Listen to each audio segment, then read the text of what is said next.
And this is not like the right way to do it or anything, but this is what we have it at home and the way we do it. И рассказывая об этом, она не хочет сказать, что это единственный, самый лучший способ, просто то, как они это делают, как они живут. So we have a pretty big kennel with Alaskan Huskies. Altogether, there's 70 dogs there. У них достаточно большой питомник алясканских хаски, общим количеством 70 собак. The reason why we have so many dogs is because we have a company that we take at tourists with. So a lot of our dogs does work with guests, and then the rest does races. И причина такого большого поголовья заключается в том, что у них туристический бизнес, часть собак занимается туризмом, катают, ходят в туры, другая часть участвует в гонках. When you have a lot of dogs like this gather in one place, it's very important that it's clean most of the time. При наличии такого большого количества собак критичный момент поддерживать чистоту большую часть времени. So whenever we come out in the morning, the first thing we do is to clean the yard. After they've been fed, we also clean the yard again. Первое, что они делают утром, выходя во двор, это убираются, и после того, как они кормят собак, они убираются повторно. After feeding, we also clean or we dump out the food they don't eat, so their bowls are always clean, so nothing gathers up in their bowls. И после кормления они вычищают миски, оставляют все остатки еды, выбрасывают все остатки еды, ничего в мисках не остается, они чистые. For the housing of the dogs, as you see, we have a lot of dogs on a double house, and then we also have the single houses. Будки, большинство будок у них двойные, но есть несколько одиночных. And just by knowing the dogs, we know who likes to live together and who doesn't. That's the only reason for having single dogs houses, or how does it work? No, some dogs just like live alone and doesn't really bother anyone else. Okay. И те, кто хорошо общаются и дружат, они помещают в двойную будку, те, кто предпочитает одиночество в одиночестве. We have a couple of dogs that live together on a house and they're brothers, and if we separate them, they will stay owling until we put them back together again. У них есть персонажи, например, однопометники, которых разлучать вообще нельзя. Если их помещают в разные будки, они не перестают жить вообще. До того, как их соберут вместе. Сразу привязь какая? Особенно зимой. Kind of chain I use. Just a regular chain. Just regular chain. Простая цепь. А две, когда собаки, какая цепь может быть? Если две собаки в будке, как они привязаны? Both of the dogs are on chain on us. How are they hooked? They are attached at one point. Yes, in the middle of the house. They are attached at one chain, so the chain goes out like that. Есть один. Is it a pole or? No, it's on the house. On the house. For the double houses, it's on the house. For the single houses, they have a pole. Yeah, he's asking about double houses. Yeah, for double houses on the house. In one, yes. Both chains come to one attachment. Right in the center. В центре двойной будки цепляются обе цепи. Yeah, and all the houses are insulated. И все будки утепленные. Yeah, so we make sure that when it gets cold, we put a lot of hay in them to keep the dogs nice and warm. Зимой все время выполняется, обновляется сено, чтобы собаки были теплее. And just that, it's a job in itself because the hay gets wet and it gets dragged out of the houses. So we have to go many times a week and just check if all the dogs have enough hay in all their houses. И это достаточно сложная работа. В течение недели они заменяют сено много раз. Сено мокнет, они выбивают сено из будок.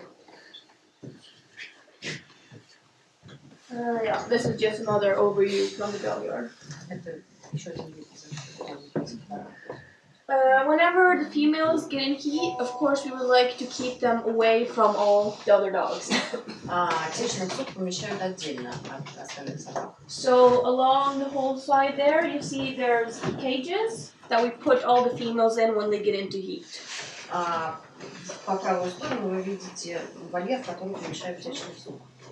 All together. Yeah, not in one cage, but there's a lot of different cages that are divided. Разделенный, не один большой вольер, разделенные вольеры, разделенные.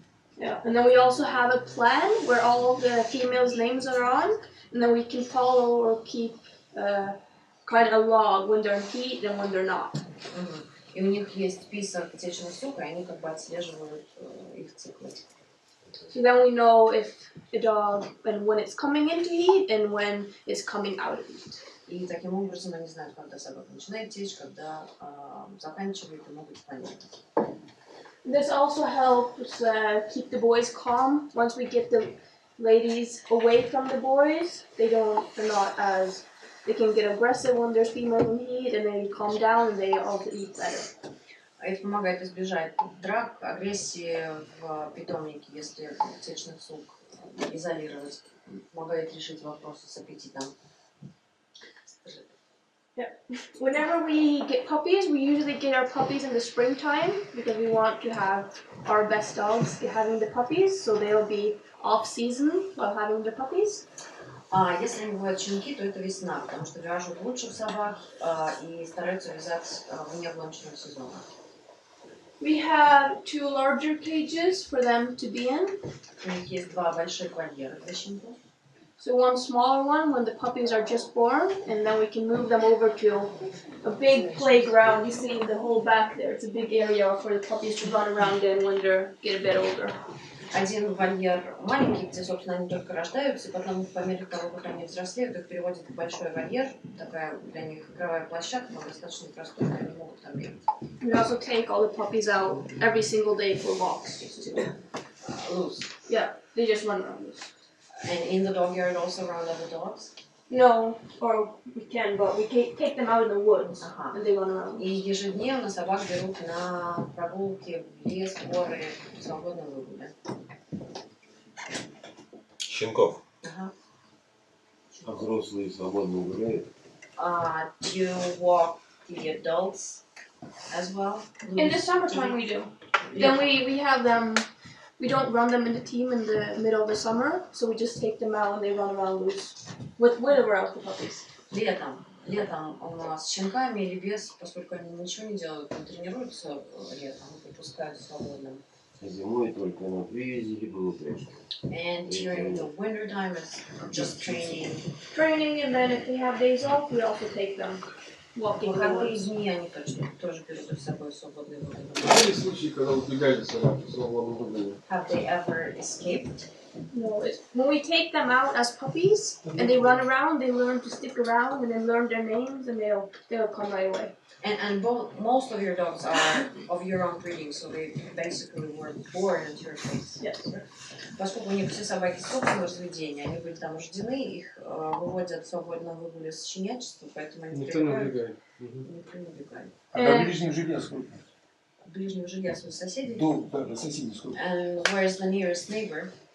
I asked you that question. Yeah, we have one neighbor that's like 20 meters away, and the next one is 2 kilometers.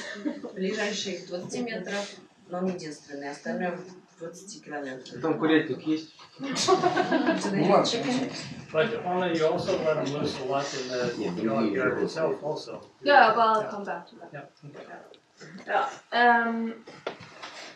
And just by letting them loose, it makes them move a whole different muscle group, just like us. If you run around in the woods, that helps us build different type of muscles that we also would use. И выпуская их в свободном полете гулять, это дает возможность им проработать другие мышцы групп, нежели те, которые нагружаются в тренировках.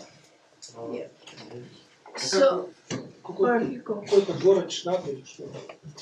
Алта. Это Норвегия. Как организован процесс утилизации какашек? Я научился, не весь. Никто не смеется. How do you, what do you do with it? Poop. How do you get rid of it? How do you, is it we have, of course, we pick it up with those poop but scoopers, afterwards? and then we have like a poop pile behind the dog yard in the woods, and we throw it, and we actually have 2 different places to throw it. and then eventually it turns into dirt. So. Ну, две большие кучи за домом, которые, да, собственно, оно превращается... Они чередуют их, одной дают отдыхать, уйти в землю. Удобрение. Сколько у них самый переносный? Are they doing any inspections in Norway? Yes. Is it legal? Yes. They are very strict about how you should have your dog yard. And Очень that's where they строгие come правила в around. Норвегии. И, наверное, Как соседи относятся? Если 20 метров. Давайте дадим ей договорить, что она приготовила, Хочет, а да. потом начнем вопросы. Правильно. You should better continue with what you've prepared, and then we get to the question and answer section. Otherwise, we're confused. Since we have the dogs that do the tourist and what I call my dogs, or the racing dogs, we divided the dog yard in two. В связи с тем, что часть собак работает с туристами, а часть, собственно, Ханны собаки только гоночные, их двор, их питомник разделен пополам. So here you see the door into the next dog yard. Это то, что разделяет две части питомника. So just like we call it like a locker culture, just like any other team, the dogs are a team. And just by dividing them like that, you see that they will act differently around each other. You mean they get tighter, connected more tightly as a group? Yes. Одна из причин заключается в том, что они хотят, чтобы вот так, чтобы они сплотились больше как коллектив, как группа. So whenever, before we go out for a run, or when we come back in, and if they have a day off, and all summer long, we have them running around loose in the dog yard, all the dogs together. Ага. И перед тем, как уйти на тренировку, а летом вообще постоянно, они выпускают всех собак. You mean from both sides, from the racing part and the touring? Yes. Туристическую часть питомника и гоночную они объединяют в одну стаю, чтобы они социализовывались. And we start training, and we see which ones perform in training and not. We select the dogs that move over to the racing side. And this is the beginning of the season, which is August. В августе, что у них является началом сезона, они проводят отбор, отбирают туристических собак и гоночных. Which makes the... What's the percentage, by the way? We have about 24 dogs in the racing side, and then like 40 on the other side. У них 24 гоночные собаки, остальные туристические. А у меня сколько всего? Still, but that's with the puppies that don't run. So. 70. Но это включает щенков, которые еще не ввели. Yeah, so but we see that when we divide them like that, that they are like better as a group, and there's close to never a fight. Но она повторяет, что это позволяет им добиваться практически нулевого процента драк внутри этих групп, которые они комплектуют. And I think it helps just to have them loose together, running around and playing and getting to know each other at a different level. That it's becomes that easy to have them together like that. You mean they interact differently running loose than Just on the chain. Ага. And a team. Yeah. И именно то, что они позволяют им выбегиваться вместе в свободном полете, позволяет им как бы сбалансировать свои отношения. Это работает иначе, чем если они бегут в упряжке или живут рядом, сидя на себе. Yeah, and here's just an example of like a single house. Пример одиночной будки. And they all have their names on it. На каждом имя. So this is George Clooney's house. George Clooney. Yeah, his brothers are Zac Efron and Channing Tatum and Brad Pitt. У них есть Brad Pitt, George Clooney. And this is just a picture from the racing side. So they have a lot of room to run around there. Это гоночная часть их двора. But we also have to keep them active during the summer and before and after runs to warm them up and cool them down. is it's actually a horse wheel. Летом они пытаются занимать собак, а также перед и после тренировок. Тренировок они делают разные заминки, вот в этом лошадином, не знаю, как называется. Загон. Because even though we let them all loose to run around, some of them will like to go back to their houses and just lay down. But this way we can, we know that they get that warm up and that cool down and just that exercise during the summer.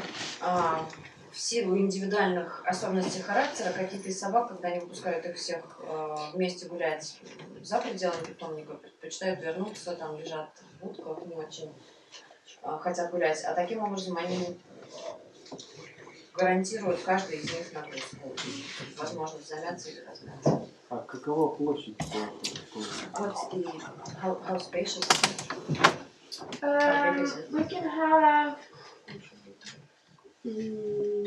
probably like say max 10 dogs in each, like because it's divided up in like spaces. And I think you see that here's one and it stops over here. Ага, он поделен на секции. Она говорит, в каждую секцию можно поместить по 10 собак. And then I think there's 4 like spaces. Okay. And then it goes В around. каждом секторе по 10 собак. But the less dogs you have, the easier you have to overview what's going on. You know. And what's the average speed they're moving? Probably like 15, 14. 14-15. That, and then of course we can kind of regulate the speed. So if we want them to go in 10 or 8, they'll move into that speed.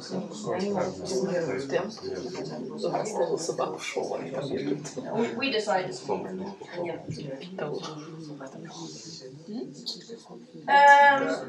We are also very lucky we have a barn for our dogs. Like a warm barn. Is it indoor? Yes.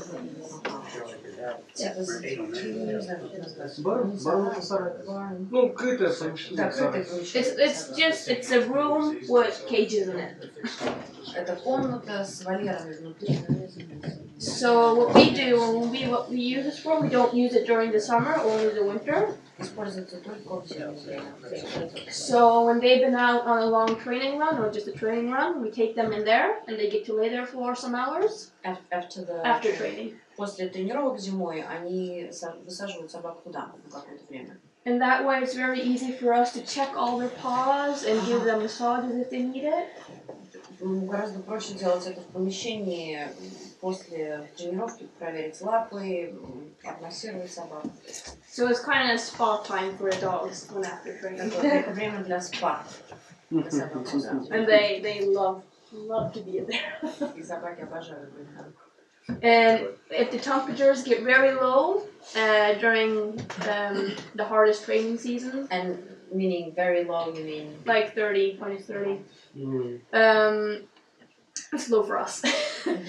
We also keep the dogs inside during the night. The racing dogs. The racing dogs. Если температуры падают там, минус 30 зимой, гоночных собак содержат здесь. So we take them in late at night and we get up early in the morning so they don't lay there for a long time. They have to go out and do some food. Они оставляют собак на ночь, рано утром их выпускают там. If we have any problems with the dogs, it's also very easy just to put them in there and make sure that the cracks in their paw is healing, or if they're not supposed to move the shoulder, they can be in there. So. Если у собаки проблема, то проще сделать, проще восстановить собаку, использовать помещение, там если трещины на лапах отследить, чтобы они зажили. Если нужно зафиксировать движение какую-то часть тела, это тоже проще сделать. And we know that every dog is checked properly after every training round. И они тщательно проверяют каждую собаку после каждой тренировки. And then a little bit about how we feed. Немножко о том, как они кормят. We have a feeding room with water inside and it's heated. Water, running Like water? water, like spring water. Ага. But is it a running water that you can turn on, turn off? On and off. Ага. У них есть помещение для кормления, где есть вода, water, and what else did you mention? It's heated. Отапливаемое помещение. Yeah. So what we do, or what we use for feeding, is as you see those big blocks of meat that we put in these to thaw. And what kind of meat is that? It's a blend of salmon and chicken and pork and. Ага. Они кормят мясом, рубят большие брикеты вот в те контейнеры, что они оттаяли, мясо, смесь лосося, курицы и свинины. Because the blocks come frozen. Там специальный бизнес, где они покупают, да?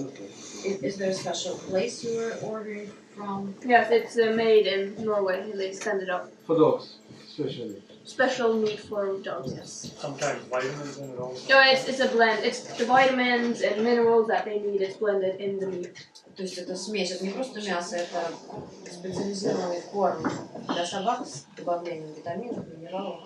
Yeah, and so we thawed it up, not all the way up, because the dogs, they like to have something to chew. Они оттаивают мясо, но не целиком, а оставляя твердый костяк, чтобы собаки жевали. And when it's cold, you see on the side there, we also thaw up some fat, and we just add a little bit of fat into the mix of food, which help them gain weight. Отдельно у них стоит жир, и они кладут буквально по немножку в каждую миску. Чей жир? What kind of fat? Chicken fat. Куриный. And kibble on it? Yeah, yeah. Какие And then you see the two red boxes. There is what we have the kibbles in, like a dry food for them. В ведрах красных у них сухой корм. And we mix all that together for like a soup for them. So they get a lot of water in it as well. И они замешивают все это, включая сухой корм и воду, типа такого супца. So we feed this morning and evening, and then during the winter when they need a little extra food, the working dogs in the tourist yard and the training dogs, we give them snacks. Кормят 2 раза в день, а зимой, если становится слишком холодно и в период серьезных тренировок, они подкармливают еще, кроме того, кормили. Они сухой корм и основной Should I say anything else about it? Есть идея? What proportion of kibble and meat do you use? Yeah, the recipe. Yeah, like half and half. No, it's пропорцию сушки и мяса смесь. we use like in every bucket, or How do you do it? Yeah, how do you do it? we mix up. Most of it is meat, and then we add like a scoop of kibbles Into into the bucket. the bucket, a scoop, well, scoop. Yeah. So you Большая think часть. it's like a quarter kibble, 25, 75? 1/3, 2/3. Probably like. Not like this one. 25% kibble? В соотношении, большая часть мяса, в соотношении, может быть, 1/4, там, 25%. А добавки, какие там масла? Он заполнен. Ну какие добавки? Куриный жир. Масла какие-то. Do you know what else do we mix into that meat blend other than the different kinds of meat? I kind of figured this was going to cost. I brought it up. Like, what's in it. Well prepared. What is this? Is this the meat, Hanna, or is this the kibble? This is the meat. Excuse me, may you make it bigger too?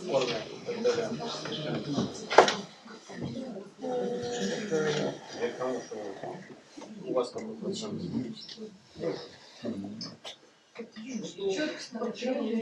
А, это все равно непонятно. Того непонятно. А, нет, понятно. Мы же все норвежские учили в школе. Вот там примерно похожие слова. Карбонара и кормон. Да, фет это, видимо, жир. Это, видимо, углеводы. А вот дальше, что пошло, я не понимаю. Что такое текстов, аско? Protein, fat. Ну, первые три понятно, да? Белок, жир, углевод. Вот Ленин, Вообще нет. Let's just mention the name of the food that they can look it up online. If they search Vom and Pinamont, like Vom is actually Gaustown, right? А, подожди, давай сейчас спросим. А можно паузу небольшую? Буквально организационный вопрос. У кого-то есть из сопровождающих Тремен или... Тремен или Тренин? Есть среди кого-то? Тренин, фамилия такая есть? Тремен, Тренин. Тремен, Тренин Александр Васильевич. Есть среди у кого? Да? Нет, Оль, это вообще не к нам, видимо. Видимо, трасса какая-то другая. Нет, не важно.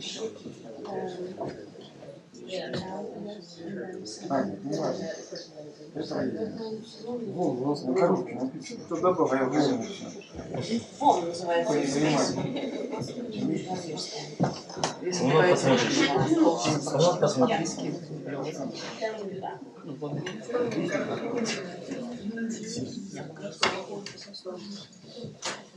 Я знаю таких, что кормят, вообще не целуют. okay, we're moving on. Сейчас, в смысле, там на Шпицбергене. Она выписывает из Норвегии. Okay, so I was supposed to talk a little bit about Finnmarksløpet and Fevraля, Она немножко рассказывает про ферму Finnmark. but that's 1 week. What do you mean? The whole story is gonna That take. Fevraля and Finnmarksløpet is 1 week, and we train a year for this. So I thought I would just first talk a little bit about the work that we've actually put down before racing. Поскольку предстоит рассказывать о гонках, а каждая из них это неделя, готовятся они к ней целый год, поэтому она начнет немножко издалека. So before these races, we train about 5,000 kilometers before entering. And that takes a lot of time. 5,000, you said? К старту каждый из них они нарабатывают примерно 5000 километров. Which means we start pretty early, so we start when the temperature is lower than 12 Celsius. Начинают тренировки, когда температура спускается ниже плюс 12. And we use a four-wheeler trainer that you see in the background, so we hook up about 18 dogs in front of the four-wheeler. Тренируют с квадриком, запрягают примерно 17 собак. And we train, I think we train like an athlete, like a skier. So we train like an easy week, a little bit harder, and then a hard week, go down to like a middle training, and then down to low training. Цикл они выстраивают от неделя легких нагрузок, средних нагрузок, самая интенсивная неделя, и потом вниз таким же образом, средней нагрузкой до самой легкой. So it's like a triangle. Какой дистанции начинает и с какой скоростью? What are the starting distances and speeds? We start out with about 5 kilometers, and we drive pretty slow, like 12 kilometers an hour. Начинают примерно с 5 километров со скоростью 12 километров в час. So we want to build muscle. Нарабатывают мышечную массу. Идут на тормозах, да? Квадрик, да? На тормозах идут. Да на второй передаче на хватит. And you are just, they're pulling, you're braking. You're not helping them. Well, if we would use the brakes will be ruined in about like an hour. Тормоза не используют, потому что через час тормозов не останется. So we use the gas, and then that's how we regulate the speed. Гея. На скорость. Низшие передачи, да.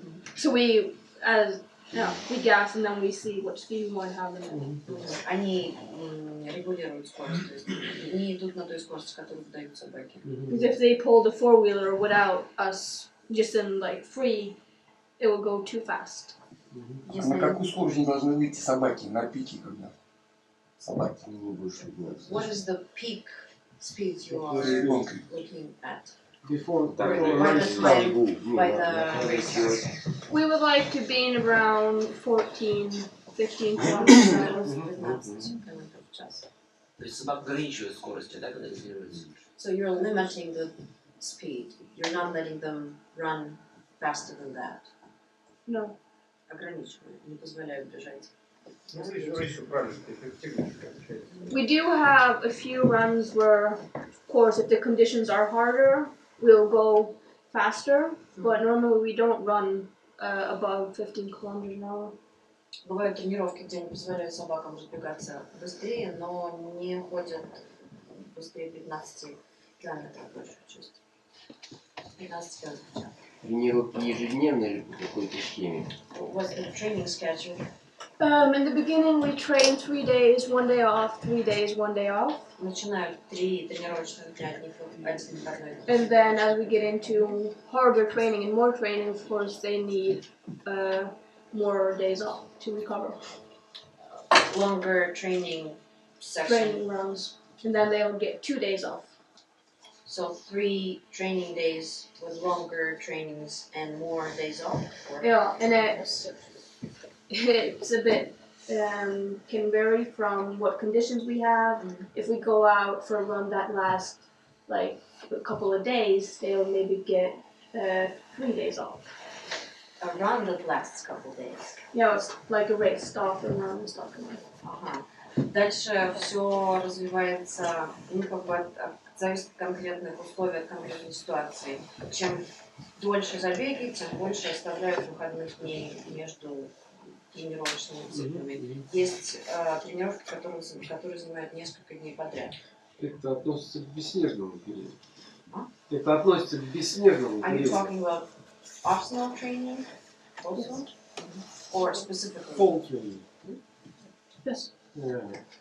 А как в этот период они, как часто они осматривают лапы, как они обслуживают вот эти лапки, там, как они ухаживают за ними? Well, I think he's asking about basic dog care, like food care, and how do you have that routine? Nail service. How do you measure that period nail service? Nail service? Нет, nail service. Что имеется в виду? Ну, лапы, когти. Осматривать на них лапки. Ну, как они туда производят? Чем они там мажут? За детали в конце не скажу, пусть расскажет. Потом будет вопрос, иначе мы зайдем в такую тему вообще. I'm sorry about that. I can't keep the questions. No, but for dogs, everything over like 0 is pretty warm. So what we do is we have a river close by that we run them into, and they'll get nice drink. Во время тренировок выше нуля, что является слишком теплым температурным условием для собак, у них рядом река, и они дают им зайти туда напиться, остудиться.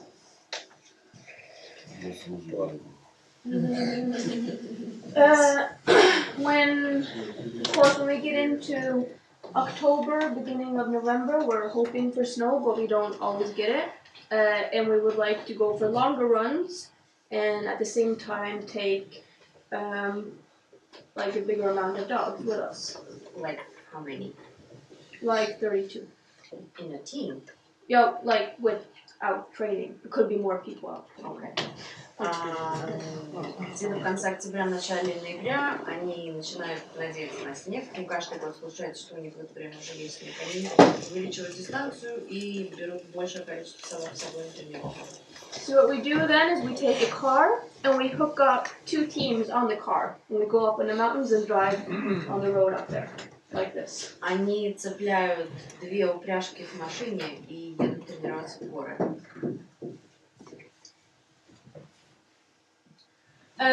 When you have conditions with a lot of ice, you have to be careful about their paws. That's why we wear socks on the dogs on every single run. And you do train a lot on ice, do you? Yeah, if you don't get snow, like not bare ice, but very hard. Okay, I was thinking about maybe frozen rivers or lakes. No. Если в общем, если много тренируется по льду, каждую тренировку надевают тапочки. So when we go out on a training for a couple of days, like I was talking about, we run and we rest and we sleep and then we run, we rest, and just like a race, just shorter distances. Они устраивают тренировки многодневные, где они уходят на несколько дней, бегут, отдыхают, спят. То есть симулируют формат гонки, но с меньшими дистанциями. We also have to dry all the socks. Like you see in the picture, we kind of hang them up and we let them dry while we're resting. И пока они отдыхают, нужно высушить все это безумное количество тапочек. Это картина, как фотография. Then when we come home from a long run like that, there is time for spa again. И как только они приходят домой после трехдневной тренировки, время для спа. And there we have just a big bucket or a tub with water and salt for their paws, just to rinse them out. И по приходу они вот замачивают собак в небольшом, в неконцентрированном солевом растворе. Чтобы они, собачки, сказали, где треснуло, сами. What's the purpose of salt? To get all the bacteria out and make them clean, and then if they have any like splints and stuff, they'll heal faster. Соль обладает антибактериальным эффектом, вымывает все бактерии, и если есть небольшие ранки в трещины, они заживут быстрее. Соль морская? Sea salt? Or just regular like kitchen salt? We use those, huh? Epsom salts? Are you buying from that tech? Like those big salt lumps. Just pour in. What kind of salt is that? Any idea in particular kind of salt? Сало все солили, яйцо как всплывает, значит нормально. How much salt do you need? It doesn't have to be concentrated. Depends on the bucket you have. But how concentrated it should be. It might hurt, right? If it gets into the cracks and points.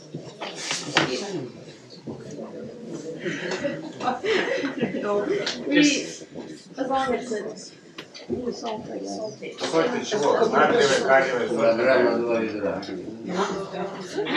соль чего? Натрий, калий, соль пищевая, соль Не шаровая. знаю, ты ему пытаешься спросить? Не понимаю, соль.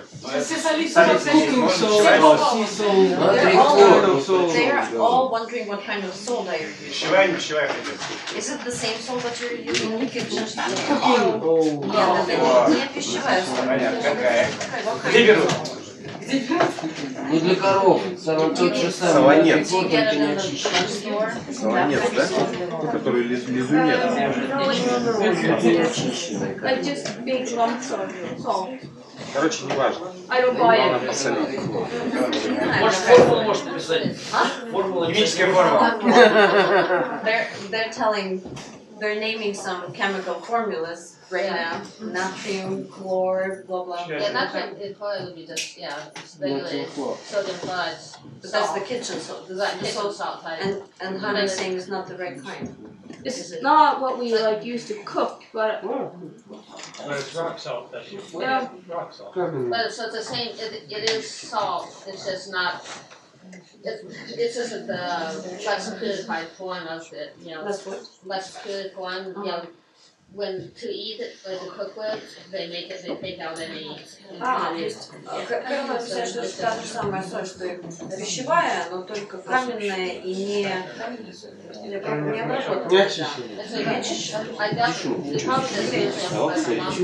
Not much. Yeah, not much. You don't. It doesn't need a lot. Just a small amount. Не нужно So совсем again, немного. a tub like that probably. Сейчас все пойдут солить. No, it's not like we're pouring it. Совсем немного. Вот на нем, то есть, как она показывала, это буквально там пригоршня. Okay, so when we go out on trips like that, we like to also rest on the trail, and then we make fires and eat hot dogs and just enjoying being outside. На длинных тренировках, вот подобных длинных тренировках они останавливаются на трассе, разводят костер, жарят сосиски, просто хорошо проводят время. And then when you put in all the work and we're getting ready to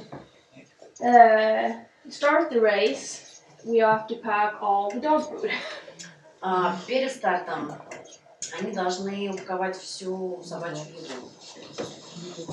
And first we cut the food and divide it into pieces for snacks for the dogs. Они первым делом упаковывают снеки для собак.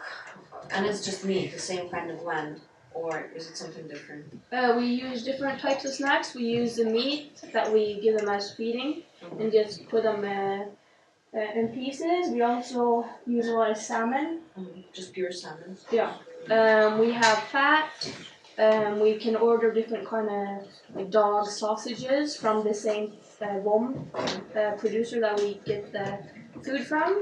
Otherwise I won't forget. Снеков у них разнообразие. Первое, самое простое, это они мелко рубят ту же самую мясную смесь, которую в кормят. Потом это чистый лосось, жир.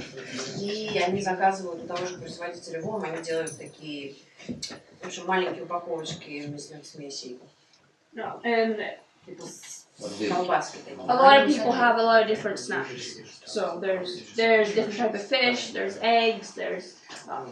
You mean different mushers use different stuff? Is that yes. Ну нет правил никаких, гонщики. Целое разнообразие, что предпочитают. Here on the picture to your right, we're getting some reindeer fat from the kitchen that we blend in with the water, so it smells good for the dogs and they'll drink the water. And what do you do with it?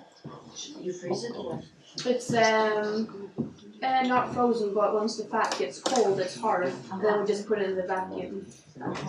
На картинке справа они разбирают оленей жир, потом его добавляют в воду, собаки пьют.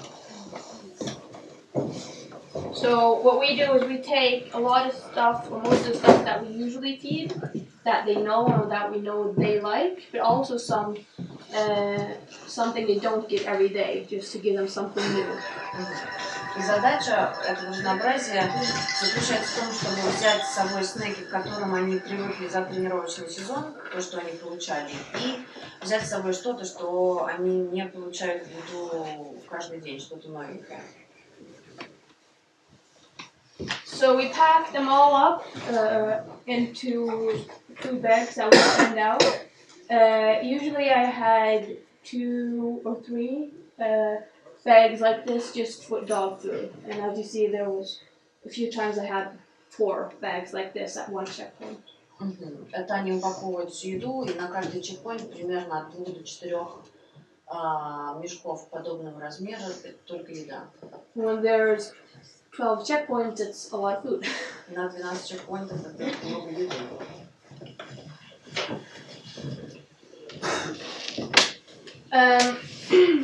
We also pack enough food for us to take with us on the trail for snacks for the dogs. And this. And then the bag. The bag we send out, we also put snacks that we can bring on the trail. В эти же мешки они пакуют снеки, которые они берут на дистанцию до следующего чекпоинта. So usually when we're doing a race like this, of course you have to look at the weather conditions and the trail conditions.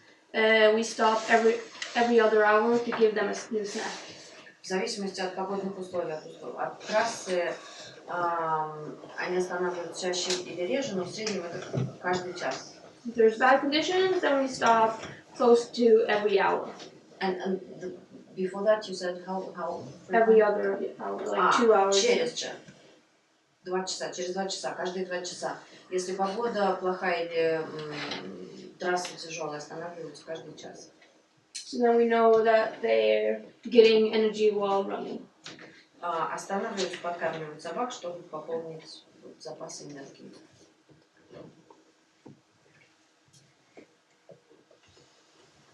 So when you go around on a race like this, especially Finnmarksløpet, it's a very long race. So you may want to rest in between the checkpoints. Гонки, как Finnmarksløpet, особенно Finnmarksløpet, это огромные дистанции, поэтому гонщики останавливаются отдыхать и между чекпоинтами. So while we're going into a checkpoint, we get a big like block of hay that we can bring with us, into the checkpoint. To use that to check. Yeah. So at the checkpoint, you get some hay packed into the sled for to use in between the checkpoints, or I don't know. No, we come into a checkpoint and we get that to use at the checkpoint. На каждом чекпоинте им предоставляется сено, которым они могут пользоваться. And then you decide yourself if you would like to stop on the trail or not, and then usually if you want to stop, you bring some of that hay that you got to lay your dogs down while stopping somewhere else. И в зависимости от того, что как планирует поступить гонщик, кто-то использует все сено на чекпоинте, если он предпочитает отдохнуть там, кто-то берет часть сена с собой, если они предпочитают останавливаться на отдых на трассе между чекпоинтами. And it's important to bring always more food than you think you're going to spend, because you never know how long you'll be out on the trail. Очень важно брать с собой больше еды, чем кажется вам необходимо, потому что никогда не знаете, что вас ждет на трассе, сколько вам придется там пробыть. I can tell the story from Finnmarksløpet, which was the first real race I ever started in. У нее есть история про Finnmarksløpet, которая для нее была первой гонкой на длинную дистанцию. And before that race, they said that a storm was going to come in. И перед гонкой объявили, что грядет шторм. So we started out on the race, and there was a blue sky. Они стартовали в голубом чистом небе, ну, в смысле, не в голубом, погода была ясная, облачко. And the next length there was a full moon, and I didn't even need my headlamp. И ночь была ясная, было полнолуние, не нужно было даже фонаря. And I thought, there's no storm. Нет никакой метели, ничего не грядет, ошиблись. So starting out from, this was a junior race, so it didn't have many checkpoints, but starting out from the last checkpoint, heading towards the finish line. Это юниорский Finnmarksløpet нам рассказывает. И стартуя с последнего чекпоинта на финишную прямую, the wind just started picking up, and I was driving up, and from Finland there's uphill, uphill, uphill, uphill. It seems like it's only up. Начал подниматься ветер, и эта часть дистанции постоянно в гору. Кажется, что она не прекращается. Which means that once you get up, you're in above the trees, and the wind is easier to hit you. И когда ты доходишь до вершины этой горы, это выше линии растительности, то есть скрыться нечем, негде от ветра абсолютно. So going out to the checkpoint, I kind of pull my hood up, put my goggles on, and we train in bad weather all the time, so I thought, this is going to be fine. Она была уверена, что все будет в порядке, потому что они тренируются в подобных условиях, она просто надела маску, капюшон, и укуталась, думала, что все будет в порядке. So as I was driving, it started snowing, and it was snowing pretty hard because I had some trouble seeing the markers marking the trail. Началась жуткая метель, что было практически невозможно видеть даже вешки и маркировку на трассе. So I picked up my GPS and kind of looked at that, keeping track of that we were actually on the trail. Она достала свой GPS и шла только по координатам, только по GPS. And at one point, I had to get off my sled, and I had my GPS in one hand, my leaders in the other hand. walking like this, trying to find the trail.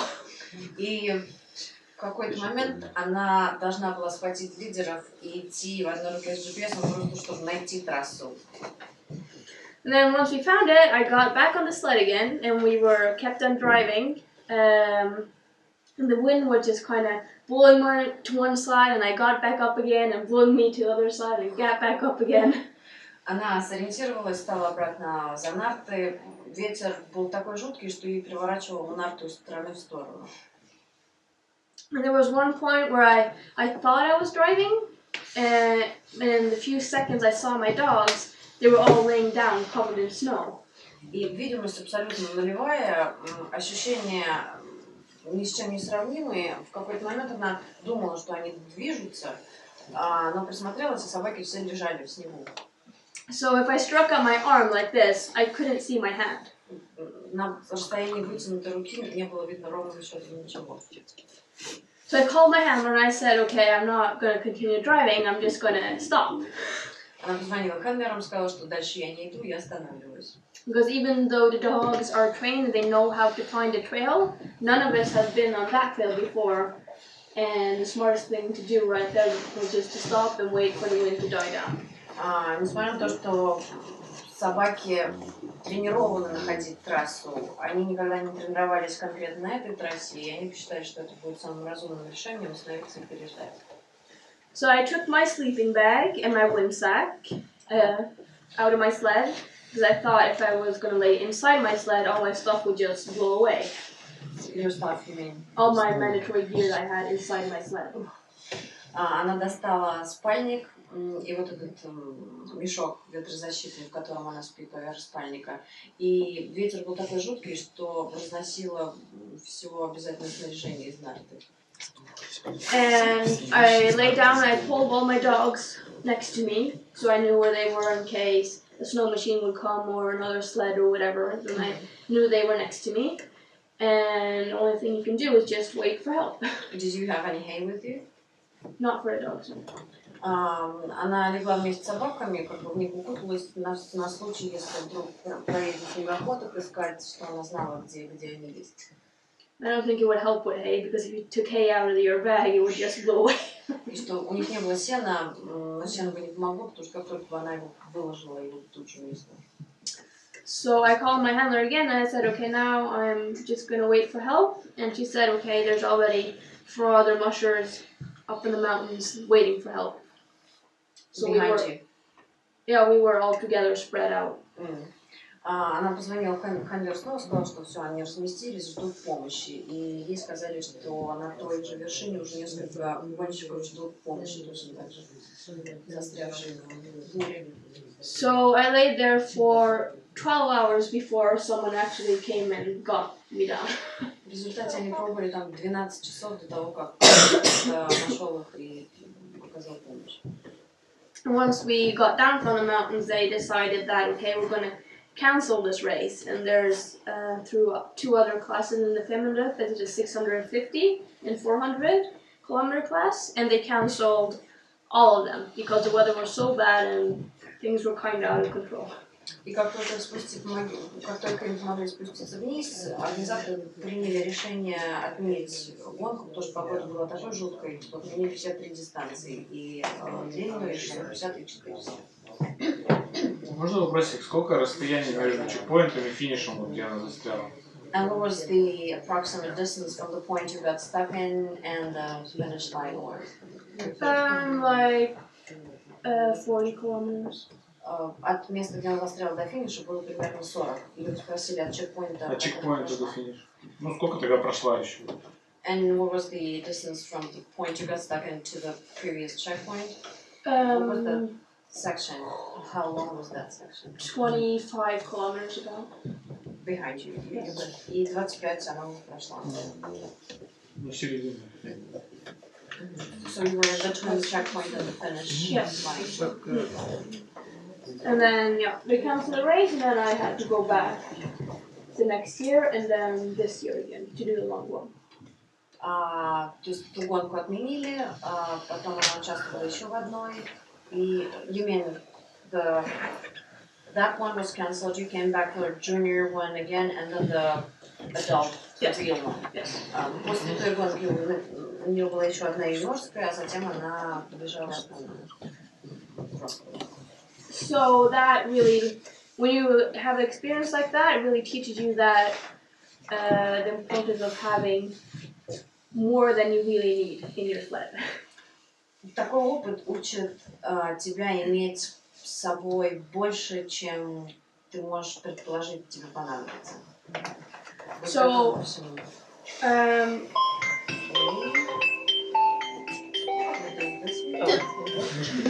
Очень похоже, что это произошло одновременно.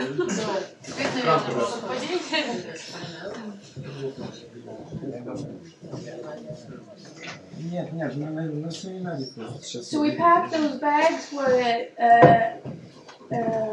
the snacks and stuff in the bags our handlers take with along the race. We have blankets, extra wrist wrappers, and like an extra, what do you call it?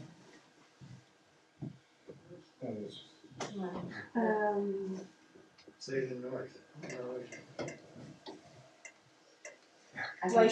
Like a care pack for the dogs, I guess. Like what? Like a care pack or Like first aid kit? yeah, like an extra one in the one the handlers bring around. Как она сказала, кроме еды, хендлеры забрасывают еще мешки с одеялами, напульсниками, тапками и дополнительной аптечкой, то есть что она везет с собой в марте. So when you bring all that over to your dogs, of course you want to take care of them as best as you can, but also as fast as you can. Задача на чекпоинте предоставить собакам наилучший уход, но сделать это максимально быстро. And there, at that point, experience really helps you. И это опыт здесь действительно пригодится. Because if you have a good routine, it makes things go faster, and you know exactly what to do all the time. Очень важно иметь отработанную рутину, которую вы тренировали, и вы знаете, что следует зачем. And for me, that hasn't been doing these long races for a very long time. This is probably where I could learn the most. Для нее это был самый большой урок long distance, поскольку это была ее первая гонка. We try to feed them and just take care of them as fast as possible, so the musher gets some sleep as well. Они стараются совершить все эти процедуры как можно скорее, чтобы самим немножко отдохнуть, поспать. And then when you wake up again, you look like that. Когда ты просыпаешься, ты выглядишь примерно так. And after a couple of hours sleep, when you felt like you should have about 20, you don't really want to get up. После того, как ты поспал 2 часа, несколько часов, а тебе нужно еще 20, идти вообще не хочется. But then, to do these races, I guess you have to have, you have to be very stubborn, and you have to really want to complete it. You want to do it. There's nothing else you want more than to come to the finish line. Чтобы участвовать в гонках как эти, нужно быть очень упертым и упрямым и не хотеть ничего больше, чем добраться до финиша. And this is what kind of lays in the back of your head all the time, and especially in these times when you kind of want to go back to sleep again. И это то, что должно быть у вас в голове как навязчивая мысль всегда, особенно в моментах как эти, когда ты ничего не хочешь. You get up and you take care of your dogs and you're off on a trail again, and then you think, it's not as bad as I thought. И как только ты стараешься подняться, сделать все с собаками и выходишь обратно на трассу, ты думаешь, не так уж все и плохо, наверное. So you come out of the trail and then it can look like this. Потом ты выходишь на трассу и все может выглядеть вот так. And then it's only all worth it again. It's only one what? It's all worth it. И тогда это все того стоило. Ты понимаешь, что все того стоило. So this is in between checkpoint Pasvik and Kirkenes. Это между чекпоинтами в Пасвике и Киркенесе. So we actually passed the halfway point. Они проходят бесплатно гонки. And in these last 2 runs, I've had really good times, and the dogs are doing really good. И на последних двух отрезках ее собаки отлично работали, у них отличное время. And since this is the first thing that I've done, the long one, our plan was to just rest a lot and just get through. И поскольку это был ее дебют в long distance, ее задача была много отдыхать и дойти до конца. This would give me new experience that I could take with me into the coming races. Это должно было стать как бы основой ее опыта long distance, который она могла бы и может взять с собой на гонки. And for me, that's not been doing these races for that long and not being used to dropping dogs out in the team, that was very hard for me mentally. И для нее, поскольку у нее не было большого гоночного опыта на лонгах, ей было очень сложно оставлять собак, у которых были проблемы. I had a couple of dogs that I thought, okay, you're gonna finish and you're gonna finish. Even at the start. At the start, and I thought, okay, if there's bad weather or if the rest of the dogs get tired, this dog is gonna take control and lead my team. И у старта ты смотришь на своих собак и думаешь, так, вот это ты точно дойдешь до финиша. И если что-то пойдет не так, то ты меня точно вытянешь. But when those dogs kept on dropping out of my team, then I was like, am I ever going to come to the finish line? И когда во время гонки ты понимаешь, что это те самые собаки, которых ты оставляешь позади, снимаешь с гонки, ты думаешь, боже, может быть, я не дойду до финиша. Then you have to remind yourself again, okay, just 1 meter at a time, and then we'll see how it goes. Это то, когда ты должен себя заставить идти метр за метром и просто смотреть, как жить дальше, как жить дальше. Ну, а собак тех, кто подбирают? And this is just a picture of the team coming in. Это упряжка заходит на чемпионский. So, when I came to Maiden 2, I had to take out like she's my baby, my special dog. Когда она пришла на чекпоинт, она называла, say the name again of the checkpoint? Maiden 2. Второй. Она вынуждена была оставить собаку, которая ее ребенок. And her name was Single, like a single puppy, because she was only one puppy. И ее звали Single, что переводится как единственная или одна, потому что она была одна в комнате. And with her, she doesn't work for anyone else than me. И она отказывается работать с кем-либо то ни было, кроме Ханны. So with her, I don't have to speak. I can just think, and she just does whatever I want her to do. And there's never any questions. She just does it, and I rely on her like 110%. Это одна из тех собак, с которые читают твои мысли. Нет вопросов, нет сомнений, она просто делает то, что Ханна хочет, без слов. And then she got a sore shoulder, which meant she had to go out of the race. Она повредила плечо, и Ханна вынуждена была ее оставить. And then after taking out some dogs that I thought were going to finish, and then her, that I could put in front no matter what, when I had to take her out, then I was really thinking, who is going to take responsibility now? К тому моменту, когда она должна была снять ее с гонки, уже выбыли несколько собак, которых она думала, что именно они доведут ее до финиша. Поэтому она вообще сомневалась, кто ее поведет к финишу, на кого она может положиться. So what I did was I took the 2 dogs that looked the most awake in my team and were walking around and was happy. I put them 2 in front. Она обошла свою упряжку, оценила их состояние и выбрала 2 собак, которые выглядели наиболее активными и свежими, и поставила их в лидера. And it was Meisha, this one, and Lyrke. Это были вот эти 2 собаки, она назвала их имена. The Meisha is the smallest dog we have, and she thinks she's human. Which one is that? The one with the crown. Это самая маленькая собака, которая у них есть в питомнике, она абсолютно уверена, что она человек.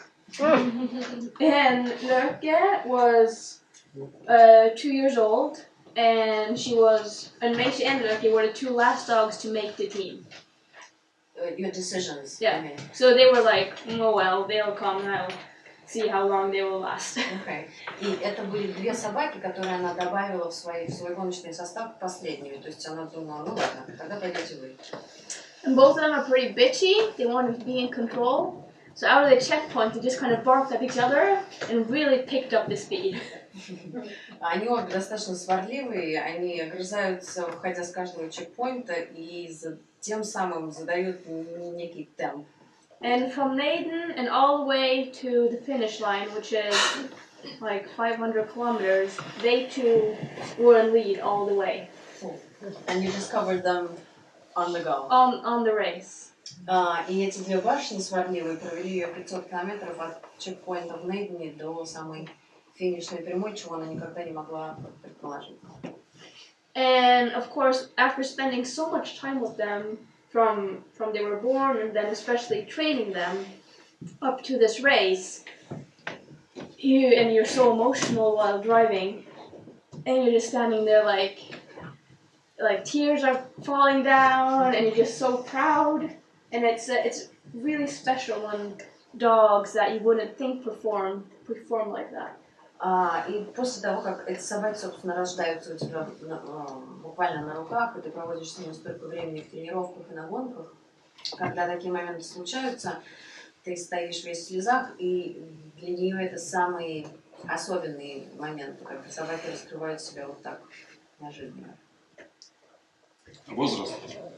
Да, 2 года? Да, 2 or 2.5% older. No, she was 2 or 2.5 during the race, and Misha was 4. 2 или 2,5 было справа, а то 4. А лидеры только суки? Do you prefer females in lead? Don't really care as long as they work for me, but the strange thing is that a lot of my best leaders are females. Вообще, у нее нет такой галочки в голове, кто работает хорошо в лидерах, тот и бегает в лидерах, но по странному стечению обстоятельств большинство лучших лидеров девочки. But it doesn't matter as long as they got the head. Но у нее нет такого предпочтения. Как они относятся к Сейчас кастрации? мы зададим вопросы после. Простите, пожалуйста. Давайте дослушаем. So we were traveling down the trail and going towards Alta, and we live next to the Alta River, which is where the trail is. And when the dogs have ran for 7 days and they go past home, they think, oh, finally we're going home. And you were supposed to pass that. Yeah, we're passing the trail that we go on when we train. So it's like 200 meters home. Они направлялись от чекпоинта до финиша к Альте, они живут в Альте, и они должны были проходить участок, где буквально виден их дом там в 200 метрах. И собаки, естественно, думали, что мы дома, слава богу, после того, как были 7 дней в пути. And we actually have 3 trails coming onto the river. So we passed the one, and I thought, okay, that wasn't that bad, because I've heard about people having problems there before. And we passed the second one, I was like, oh, it worked again. And past the third one, I was kind of holding my breath. And we passed that one too. Okay. И с основной трассы был накат на 3 трассы к реке, где они живут. Они проходят первую, все хорошо, она обрадовалась. Они проходят вторую, хотя она слышала, что многие гонщики из Альты именно этот участок проходят с трудом. Она думала, что все беды позади, все страшное позади.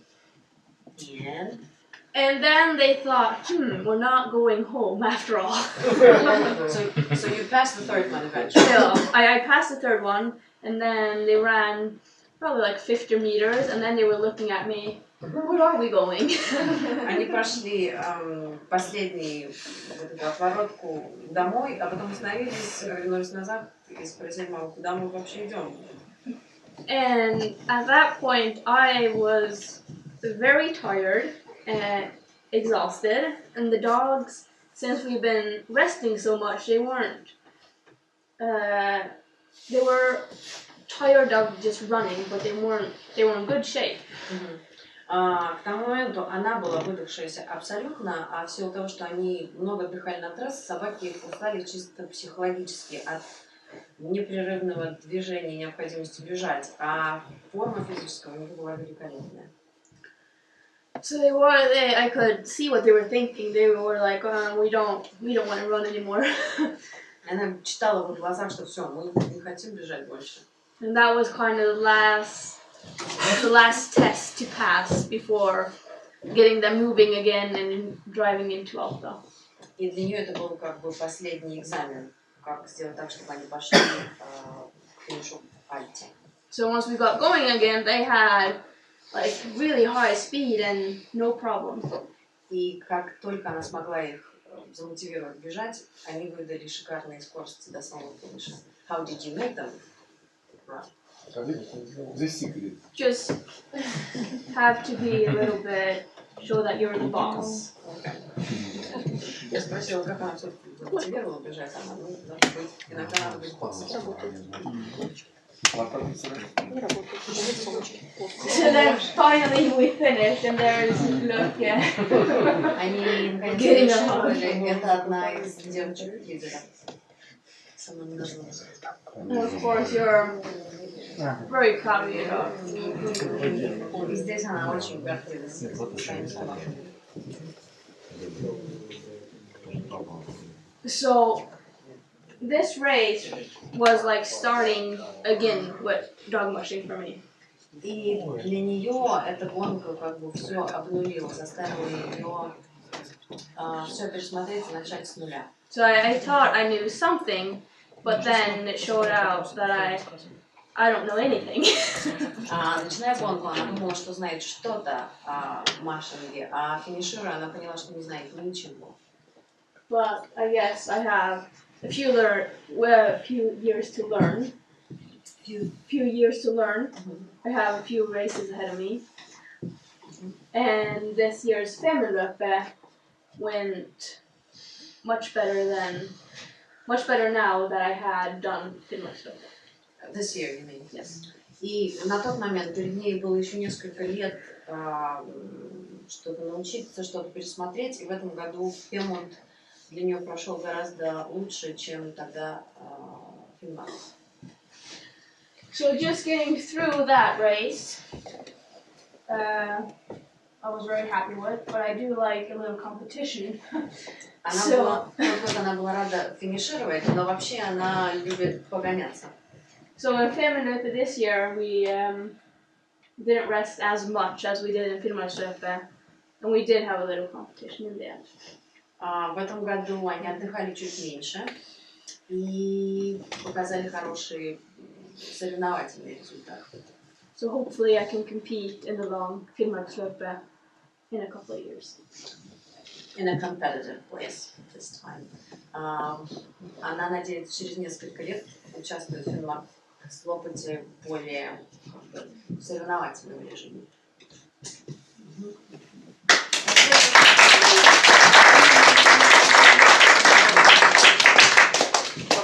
Question?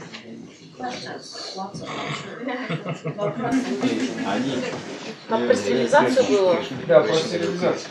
Ой, вау! Перед гонкой, перед этой гонкой, в каком режиме собаки тренировались перед гонкой? Ежедневно, сколько километров? Finnmarksløpet, вот большая гонка, 1500 километров. Большой вопрос. Your training schedule and your training plan for the Finnmarksløpet that year, what was that? The whole plan? Весь план вы хотите? Сколько дней, сколько дней отдыха в неделю у них были? И были такие дни отдыха? Ежедневные тренировки? Либо нет? Нет, это про квадроцикл, а вот перед самой гонкой. Ну хорошо, тогда второй вопрос. Минимальный возраст собак, которые они берут на такую гонку. Keep that one because really, I understand it's impossible to give a brief version of your training plan. But yeah, like in the beginning, we train 5 to 10 kilometers. Yeah, like you said. Like I said. We do loops like that at home, and we train at home until we reach 30 kilometers. Can you stop here, please? Она все-таки вкратце постарается описать, как она уже сказала, начинают с 5-7 километров и бегают этот круг до тех пор, пока не набегают 30. And then, and usually in October, we start going out on camps. Say it again. You are doing your 5 to 7 kilometer loops. Yeah, and then we increase until we reach 30, and that's when we can't train at home anymore. Okay. То есть они начинают с 5-7 километров и увеличивают дистанцию до 30. И это они делают где-то вокруг дома. А потом, после 30, они уже вынуждены уходить на дальняк и там солнечного. So then we would like to go further.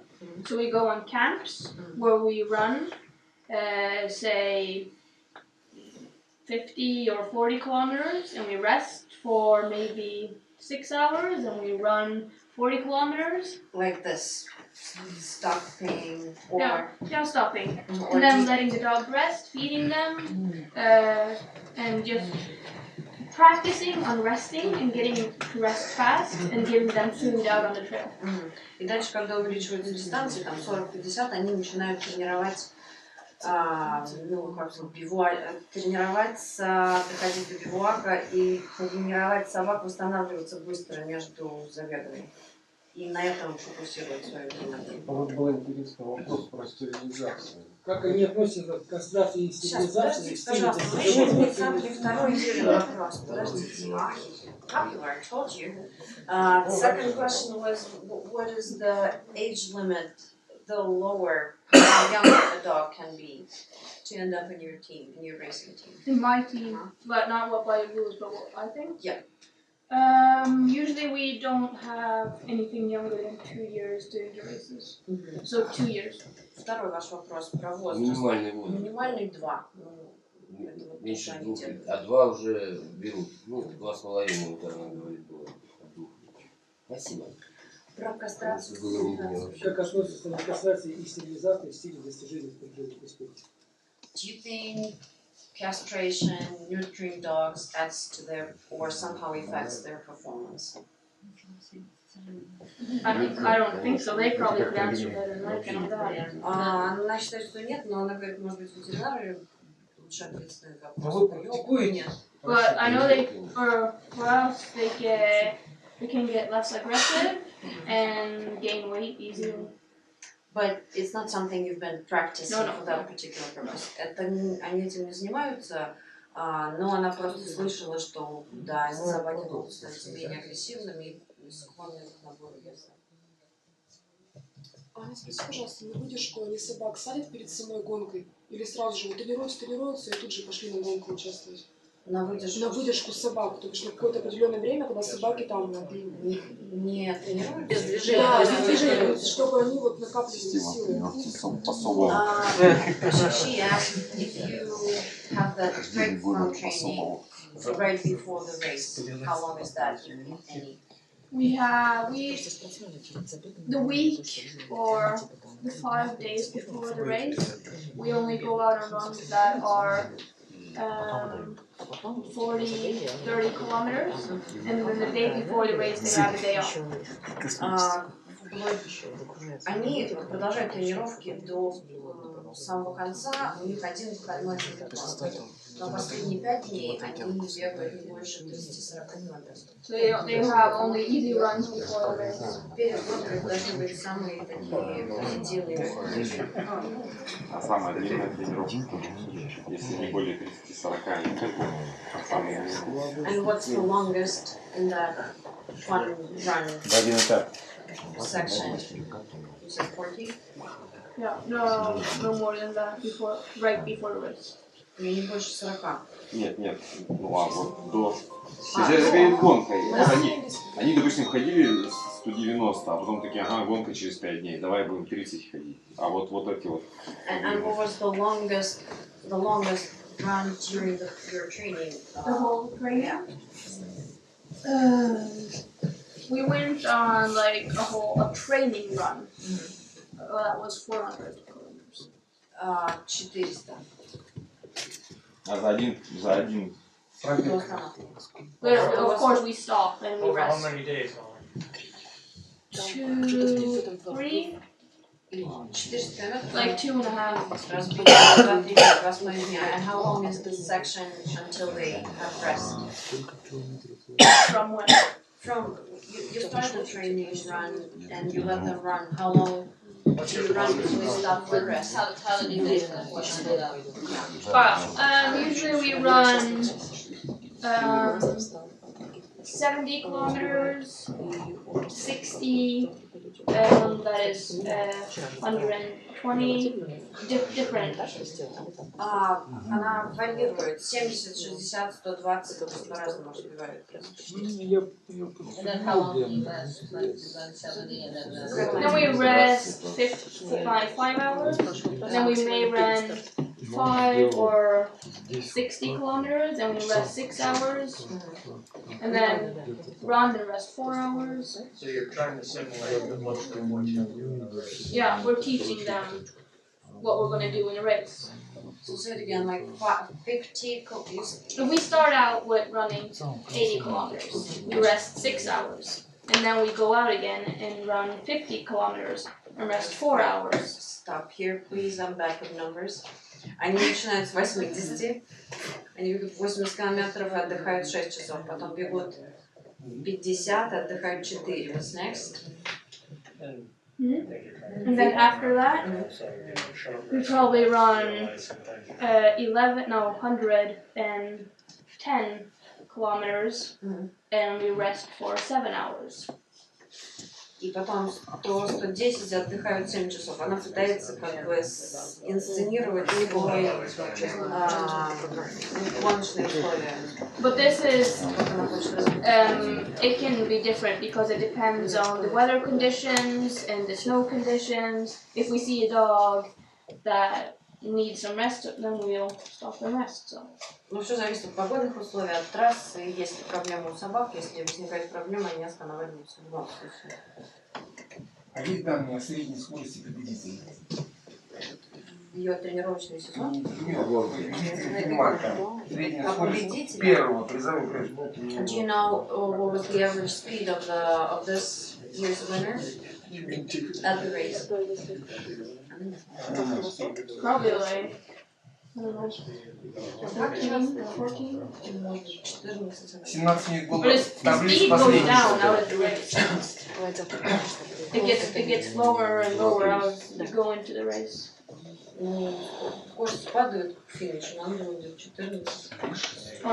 For many it does. Для большинства. А вот еще да, в тренировочном режиме, какой пробег между даванием наги и, допустим, поением и какой пробег гоночный? Ну, смотри, собаки идут, допустим, час, через час встали, дали там накус, ну, то, что приготовили с нами, или, допустим, гоночный. И дальше прошли, там, допустим, 2 часа, да, на гоночный. Какой вот оптимальный распределение. Она, кажется, говорила. Да, она говорила, еще раз. Она сказала, что на гонке она бежит примерно 2 часа и останавливается. I'm just saying because you mentioned it before. She was asking about how frequently you snack the dogs on the trail, and you mentioned it's usually every other hour, and then if the conditions are bad, it's every hour. Каждые 2 часа обычно, а если плохая погода или скорость, должны быть каждый час. То есть тренировочный режим. And you do the same during your training. То есть получается, когда ты пришел на чемпион, ты останавливаешься, тебе надо просто дать собакам отдохнуть, так они сытые, потому что жрут всю дорогу. So basically, when you get into the checkpoint, you just need to let the dogs alone because they're full already. You've been feeding them every hour. No, I haven't had any problems with them not eating. у нее не было проблем, чтобы собаки не ели. Никто не отказывается от еды. It's not like they get a big meal on the trail, it's just a little snack. Все-таки не еда на трассе, что-то подкладывает. По поводу питья, есть какой-нибудь секретный способ стимулировать собаку пить воды много? Вот перед стартом нужно выпивать там пол-литра, литр. Не все пьют, да. Any life hacks on how to make a dog drink? How to make it bacon? Like I said, in the race we use the reindeer fat and we mix it with, when we mix that with hot water, then it smells really good. And then they will drink it. Она говорила до этого, что они берут с собой оленей жир и бросают кусочек в воду горячую. We also blend like salmon with the water. Лосось воду подмешивают. Ну, лосось мы подмешиваем, все равно не все пьют. А жир ведь он только горячий. Горячая вода, значит. Or just dry food. The year I ran the Iditarod, what worked for me was turkey skins. Когда он бежал из Иditarod, у него эти самые шкура индейки. You gotta kind of, in a long race, what Mama's talking about, you have to have a good selection. If you're able to, you should have a good selection. I had beaver, turkey skins, chicken fat, beef, yeah, so you can, yeah, lamb, fish. И по этой причине, в частности, полезно иметь выбор. Он использовал бобрятину, шкурки, индеек, chicken skins, turkey skins, куриный жир, что-то, что сработает. Без,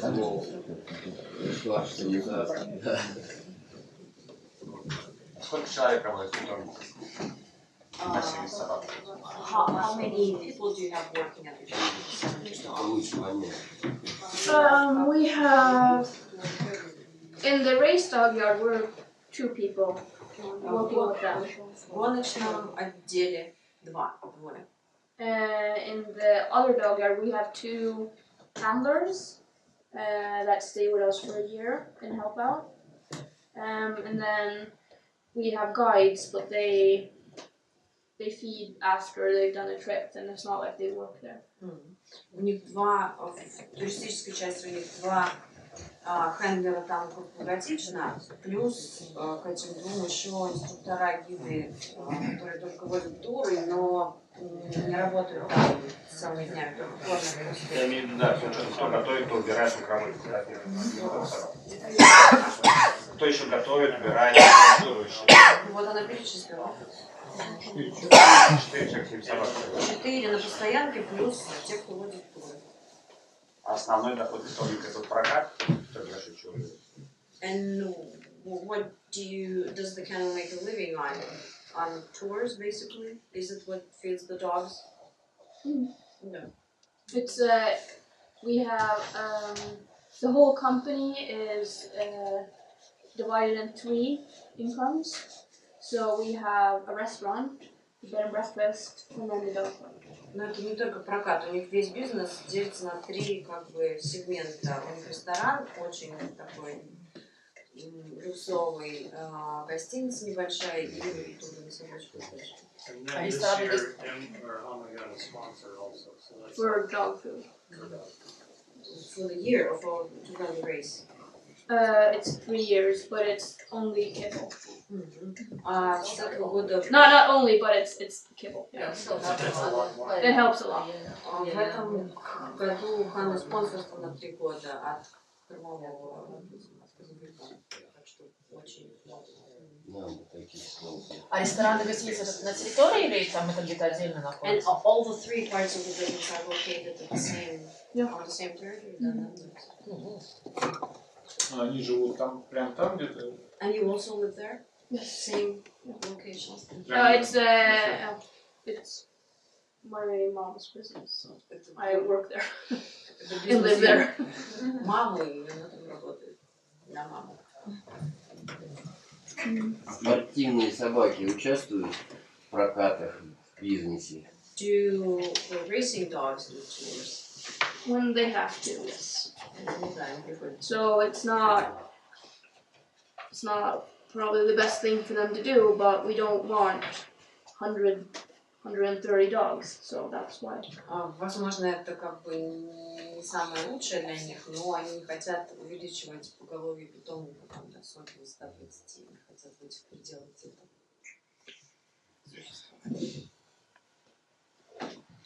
Один старт в сезоне, вся подготовка только на один старт в сезоне. How many races do you have planned for the season usually? Is it just one big race or? 2 maybe. We are since we have the handlers, they also want to compete in races.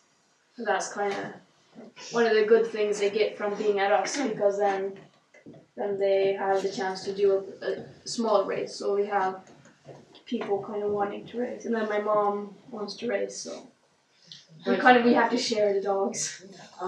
Ну, для собак, для гоночного состава это может быть там 1, 2 или 3 гонки, потому что одну лишь дана, мама участвует в гонках, и хендлеры тоже, ну как бы это одно из условий их работы, там они участвуют в гонках покороче и используют один гоночный состав. И ты спрашивал про нее конкретно. Конечно, а сказал, что ли, прогонять? And personally for you, are you usually aiming at one big Finnmarksløpet goal or whatever? Or usually I've only done like a long race once. But this year was like Finnmarksløpet was my race. Она говорит, что, ну вы так спрашиваете, обычно, она только один раз бежала длинным фильмом, как Вран говорит про обычно, но вообще да, прицеливается на одну большую. В этом году только. Have you told you've Hanna finished 8th place in the Finland with a lot of veteran mushers, and she passed 2 on the way in the last leg, so it was very good race for her. В этом году она финишировала 8-й. В компании серьезных таких матерых гонщиков, 2 она обошла на отрезке от последнего чекпоинта до финиша. Папа доволен. That is happy. Мы видели. Yeah, we've been following, so many of us have. Do